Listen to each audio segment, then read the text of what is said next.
یعنی جن کو بڑی حفاظت کے اندر نکالا جاتا ہے کہ جناب اس کے اوپر معدنیات جاری ہیں ہمارے غیر ملکی آقاؤں کی، لہذا ان کو یہاں سے بالکل محفوظ طریقے سے نکالنا ہے.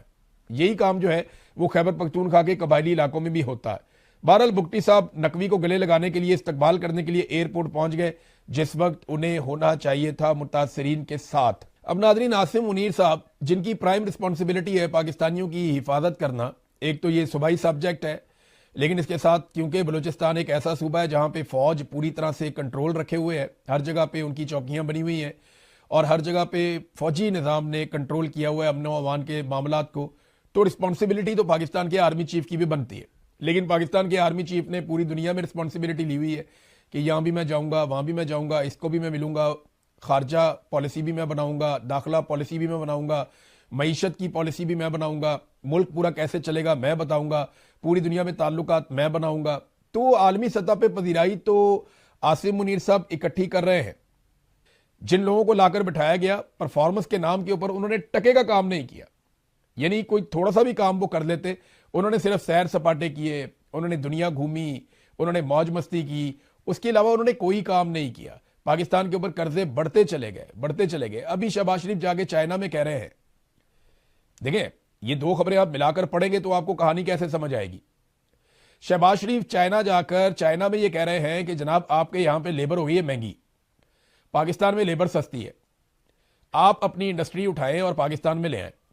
پاکستان میں لا کر آپ انڈسٹری لگائیں، آپ کو سستی لیبر مل جائے گی اور ہمیں روزگار مل جائے گا، تو اس طرح ہم مل کر آگے بڑھ سکتے ہیں. لے کر آئے. میڈیا بالکل آزاد نہیں ہے، میڈیا کوئی بات ہی نہیں کر سکتا، کوئی چیز ہی نہیں کر سکتا، کچھ کہنا چاہے تو کہہ نہیں سکتا، بیچارے اشاروں کے اندر بات کرتے ہیں تو تب بھی اٹھائے جاتے ہیں. ابھی تو حالات یہ ہو گئے ہیں، بیچارے وہ لوگ جو پی ایم ایل این کو سپورٹ کرتے تھے یا پاکستان کی ملٹری اسٹیبلشمنٹ کو سپورٹ کرتے تھے جب پاکستان تحریک انصاف کو مار پڑتی تھی، وہ بھی لوگ بیچارے اب یہ کہنے پر مجبور ہو گئے ہیں. دیکھیں نا، ہر آدمی کی ایک لمٹ ہوتی ہے، میں انہیں برا نہیں کہتا. اگر وہ لوگ یہ کہتے ہیں کہ پاکستان تحریک انصاف کے دور میں زیادتیاں ہوئی ہیں تو بالکل ہوئی ہیں، ایسا نہیں ہے کہ نہیں ہوئی، بری ذمہ نہیں ہو سکتا کوئی اپنے دور میں کی ہوئی زیادتیوں سے. لیکن وہ لوگ جب خوش تھے اس بات سے کہ پاکستان تحریک انصاف کو مار پڑ رہی ہے تو انہیں آئیڈیا نہیں تھا کہ پاکستان کے ادارے برباد ہو رہے ہیں. اب وہ لوگ بھی سر پکڑ کے بیٹھے ہیں اور وہ یہ کہہ رہے ہیں کہ جناب پولیس بے لگام ہو چکی ہے، بیوروکریسی بے لگام ہو چکی ہے، اور ان کے پاس کارکردگی دکھانے کا صرف ایک ہی طریقہ ہے کہ پی ٹی آئی کو مارو، باقی اپنے مفادات نکالو، اپنے فائدے نکالو. اول تو کسی نے کل نہیں دیکھی، کیا پتا کل آپ کے پاس یہ عہدہ، یہ حیثیت، یہ سارا کچھ ہو یا نہ ہو، یہ تو اللہ رب العزت جانتا ہے. اللہ رب العزت جانتا ہے کہ ہم میں سے کل کون کب تک کہاں سانس لے گا، کب تک موجود رہے گا، وہ تو میرا رب جانتا ہے. پلاننگ تو ہماری بہت لمبی ہوتی ہے، لیکن رب جانتا ہے کہ کل کیا ہوگا، ہم نہیں جانتے. تو ناظرین، اس ویلاگ میں اب تک کے لیے اتنا ہی. اپنا خیال رکھیے گا، اپنے اس چینل کا بھی. اللہ. آپ لوگوں نے آج کا انالیسس سنا. جناب مطیع اللہ جان صاحب کے ساتھ شامل گفتگو تھے. پاکستان تحریک انصاف کے اہم رہنما اس لیے بھی کہا جاتا ہے کیونکہ ریسنٹلی آج ان کی اہم ملاقات ہوئی جناب عمران خان صاحب سے اڈیالہ جیل میں، اور کافی دنوں کے بعد جو ہے پاکستان تحریک انصاف کے بانی عمران خان صاحب اور ان کی ملاقات ہوئی، خبر باہر آئی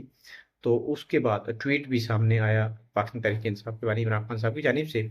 اور اس میں واضح طور پہ کہا گیا ہے کہ بانی چیئرمین عمران خان صاحب ڈٹ کر ابھی بھی وہیں کھڑے ہیں جہاں پر آج سے 2 سال پہلے عمران خان صاحب کے موقف میں بالکل بھی ابھی تک کوئی تبدیلی دیکھنے میں نہیں آئی، جس پہ کہا جا رہا تھا کہ ہو سکتا ہے کہ عمران خان صاحب جو ہے وہ اپنا موقف جو ہے وہ چینج کر لے یا دوبارہ اس پر غور ہے. جیسے کہا جاتا ہے کہ صدق کے دل سے عمران خان صاحب معافی مانگے. اور عمران خان صاحب آپ کو جیسے کہ معلوم ہے اسپورٹس مین رہے ہیں، اور اسپورٹس مین آخری گیند تک لڑتا ہے، تو ان کا جو ہے ابھی تک وہی سٹانس ہے، وہ آخری گیند تک لڑنے کی کوشش کر رہے ہیں. اور اس میں ہم دیکھ رہے ہیں کہ ابھی تک سوشل میڈیا جس پہ لوگ تنقید بھی کرتے ہیں، خاص طور پر پاکستان تحریک انصاف کے کچھ اہم رہنما بھی تنقید کرتے ہوئے دکھائی دیتے ہیں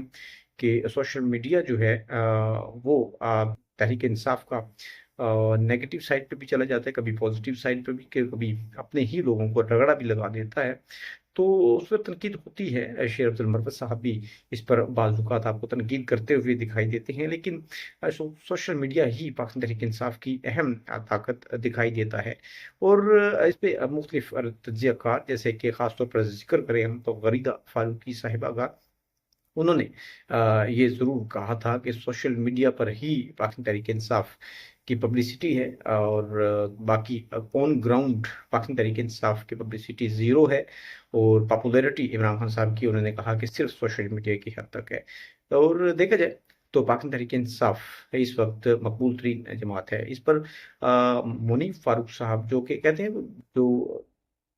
جیسا بھی اینکر ہو، جیسا بھی صحافی ہو، تجزیہ کار ہو، اس چیز کو ایڈمٹ ضرور کرتا ہے کہ پاکستان تحریک انصاف کی جو ایک پاپولیرٹی ہے